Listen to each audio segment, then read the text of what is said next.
क्या अमेरिका में बैठकर ही सिर्फ जो वहाँ से जो ट्वीट करने से, इंस्टाग्राम पे मैसेज या कोई भी डालने से ही बात बन जाएगी? इंडिया में आएंगे तो गिरफ्तार हो तो जाएंगे। क्या हो गया?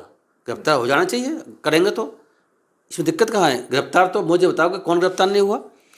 मतलब आप जिनको कह रहे हैं जो मोदी जी गिरफ्तार होने की इनके ऊपर वो आ गई थी पहले उस दंगे में, अमित शाह तो गिरफ्तार होकर के आए हुए हैं, महात्मा गांधी ये नेगेटिव लोग गिरफ्तार होकर आए हैं। महात्मा गांधी जी हमारे उस्मान गिरफ्तार हुए, बहुत से लोग गिरफ्तार हुए आज़ादी के समय, बहुत से लोग गिरफ्तार हुए, अभी बहुत से लोग गिरफ्तार होके आए हैं, केजरीवाल गिरफ्तार होकर आए हुए, ये कौन सी बड़ी बात है? तो देखो, राजनीति हमारे देश की ऐसी है कि यहाँ पर इलीगल केस लगाए जाते हैं, झूठे केस लगाए जाते हैं, खूब लगाए जाते हैं झूठे केस। कम से कम पॉलिटिकल सर्कल में ईडी सीबीआई के माध्यम से सभी केस लगा रखे हैं। राहुल गांधी मुझे लगता है 35-40 केस चल रहे होंगे मेरे ख्याल से कम से कम। तो गिरफ्तार होंगे तो तैयार रहना चाहिए। अगर देश के लिए कुर्बानी देने की आवश्यकता है तो हमें तैयार रहने की आवश्यकता है, हमें भगत सिंह बनने की आवश्यकता है। मरना तो मर जाएंगे, इस फर्क क्या पड़ रहा है? लेकिन अपने जिस उसूल के काम के लिए आगे निकले हुए हैं उस पर आगे बढ़ेंगे, पीछे हटने की आवश्यकता नहीं है। इसमें जान जाती है तो जान भी तैयार रहनी चाहिए। अगर इस सोच के साथ काम नहीं करेंगे तो फिर बात नहीं बनेगी। इस सिर्फ ट्वीट करने से बात नहीं। ये भी एक इम्पोर्टेंट पहलू है, नो डाउट के लोगों को जो सोच को लोगों को मोबिलाइज करने के लिए बहुत अच्छा काम कर रही है, अभी आगे भी करती रहेगी, लेकिन ये पर्याप्त नहीं होगा। मुझे लगता है कि इंडिया में आना चाहिए इनको, आने के बाद में अपना मूवमेंट इंडिया में चलाना चाहिए। और अगर इसमें कोई बाधा डालता है, सरकार गिरफ्तार करती है तो खुशी खुशी हो समय गिरफ्तारी देनी चाहिए। मैं आपको दावे से कह रहा हूँ, सरकार की यहाँ पे आने के बाद में मेरे हिसाब से हिम्मत नहीं हुई गिरफ्तार करने की। और अगर करेगी भी गिरफ्तार तो मैं फिर कह रहा हूँ कि ये अपने आप उसको छोड़ना भी पड़ेगा चंद दिनों के बाद में। ये अगर इनको गिरफ्तार करती भी है तो इनको डरने की आवश्यकता नहीं है, इंडिया आना चाहिए। और अगर डर लग रहा तो हमसे बात कर सकते हैं, कोई चिंता की बात नहीं है।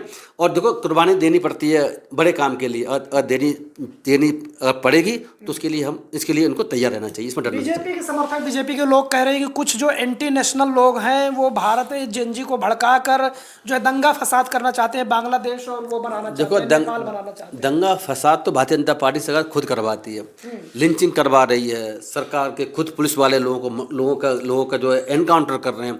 उत्तर प्रदेश तो बहुत बदनाम है, उत्तर प्रदेश में कोई आदमी कुछ करता है उसको तुरंत, मुस्लिम खास तौर से तुरंत एनकाउंटर हो रहा है, अलग राज्यों में एनकाउंटर देखने को मिल रहे हैं।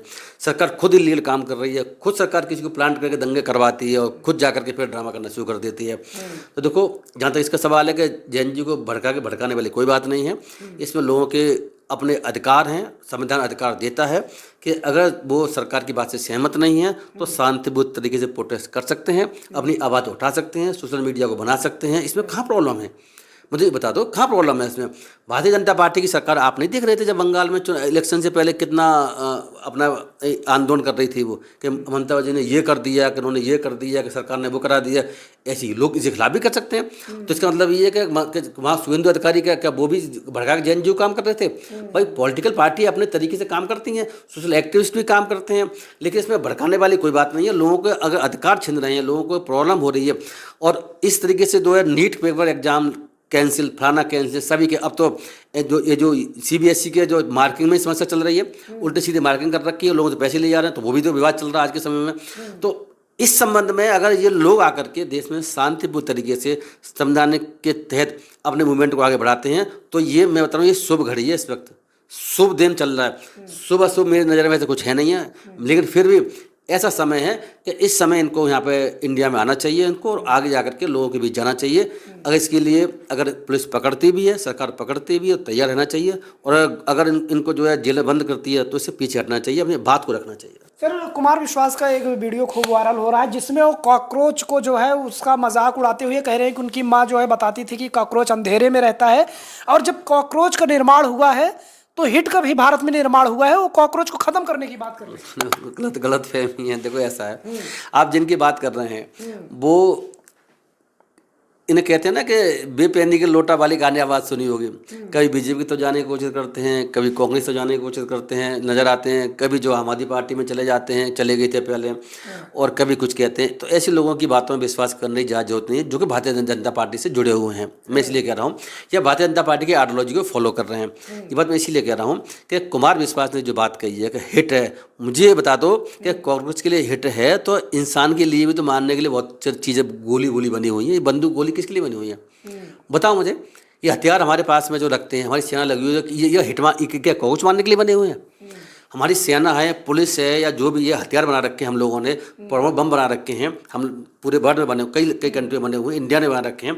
हमारी बंदूक हैं, हमारी तलवार हैं, ये किसके लिए? कॉकरोच से थोड़ी है, ये इंसानों को मारने के लिए है भाई। जब युद्ध होगा तो इंसानों को मारने के लिए हैं। उसके लिए तो ये जो कह रहे हैं हिट बनी हुई है, अरे हिट छोड़ो, इंसानों को मारने के लिए तो इतनी बंदूकें बनी हुई हैं। तो ये की बात थोड़ी है कि अगर किसी को मारने के लिए आपने हिट बना दी तो आपने खुद अपने आप को मारने के लिए तो बंदूक बम जाने क्या क्या बना रखे हैं। तो this is not a nonsense बात है ये तरीके। तो कुमार विश्वास समझ नहीं पा रहे हैं कि कॉकरोच कौन है जो उन्हें मारने की बात पता है, सब समझ पा रहे हैं, लेकिन वो जैसे आप लोग कहते हैं ना कि अंधभक्त वाली कहानी है कि आंख बंद कर लेनी है हमें, और हमें करना क्या है कि भारतीय जनता पार्टी जिस सोच के साथ चल रही है, जो बात जिस चीज़ को कहे सही है तो सही है और गलत है तो गलत है। तो ये उस टाइप के लोग हैं, कि भारतीय जनता पार्टी सरकार कहती है कि साहब के गोबर लगाने से ये हो तो गोबर लगाए घूमेंगे, ये कहेंगे कि टोल गाय का मूत्र पीने से ऐसा होता है, मूत्र पीना शुरू कर देंगे।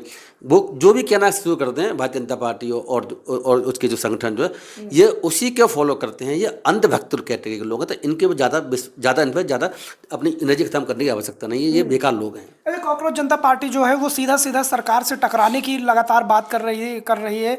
जो उनके अभिजीत दीप के हैं वो कह रहे हैं कि हमें जो सुझाव मिल रहे हैं, जो मैसेजेस मिल रहे हैं, वो सरकार से लड़ने वाली बात हो रही। तो क्या बड़ा एक मूवमेंट होने जा रहा है कुछ देश में? देखिए, मेरे हिसाब से बड़ा इसमें मूवमेंट होना चाहिए। संविधान के दायरे में रह करके, संविधान जितना लोगों को उनके फंडामेंटल राइट देता है, जो अधिकार देता है, उसके दायरे में रह करके बहुत बड़ा मूवमेंट इस देश में करने की आवश्यकता है और थी और है भी है।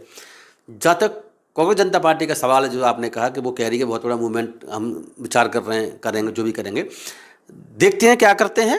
मैं इस पर अभी कुछ समय से मैं जो इनकी एक्टिविटी देख रहा हूँ कांग्रेस जनता पार्टी की, वो जोश मुझे नजर नहीं आ रहा है। जिस जोश की आवश्यकता है युवा में, वो जोश मुझे नजर नहीं आ रहा। संख्या तो बढ़ रही, फॉलोअर मैं बता रहा हूँ आपको, दो फॉलो बढ़ रही है, आपकी बात मैंने मान ली, वो अभी और बढ़ेगी आगे। राहुल गांधी कह रहे हैं कि एक साल के भीतर जो है सरकार गिर जाएगी, बहुत बड़ा अंतर्राष्ट्रीय आर्थिक तूफान आने वाला है। भारत में जो आर्थिक संकट बना है। देखिए, आर्थिक संकट तो चल रहा है, इस बात से तो उनके सहमत हूँ, लेकिन सरकार गिर जाएगी इससे मैं सहमत नहीं हूँ। सरकार गिर जाएगी इससे सहमत नहीं हूँ। हाँ, इतना जरूर है, आर्थिक संकट आने वाला है और आर्थिक संकट इसमें चलेगा। कोरोना के समय कितना संकट था आपने देखा होगा, तो संकट तो रहेगा देश में। जैसे राहुल गांधी ने कहा कि इंटरनेशनल लेवल पर चल रहा मामला, तो इंटरनेशनल लेवल चल रहा मामला तो इंडिया में चल रहा है। तो लेकिन सरकार की हमारी की कमियां भी हैं, जिसकी वजह से हम आर्थिक संकट हमारी सरकारी कमी की वजह से भी आया हुआ। इंटरनेशनल जो संकट है वो तो है ही है, लेकिन सरकारी खुद भी कमियां हैं कि हम तेल किससे खरीद रहे हैं। अमेरिका के सारे पे हम जो रसिया से ना खरीद करके और कैसे तेल खरीद रहे हैं, कम खरीद रहे हैं रसिया से, तो इसकी वजह से संकट आ रहा है। लेकिन मैं राहुल गांधी की इस बात से मैं बिल्कुल सहमत नहीं हूँ। सरकार गिरेगी नहीं, चलेगी। भविष्यवाणी सही होती है हमेशा। नहीं, भविष्यवक्ता नहीं है वो अपनी बार भविष्यवाणी कर लें कि वो कब जो सरकार बना के हाथ में आ जाएंगे, तो करके दिख लें, एक बार पता चल जाएगी। मैं तो उन्हें 2012 से, जब से जो है आम आदमी पार्टी की सरकार ने दिल्ली से बाहर किया कांग्रेस को फर्स्ट टाइम, तब से मैंने वॉच कर रहा हूँ। उनकी कोई भविष्यवाणी नहीं, ये गलत फहमी लोगों को, मैं नहीं मानता इस बात को।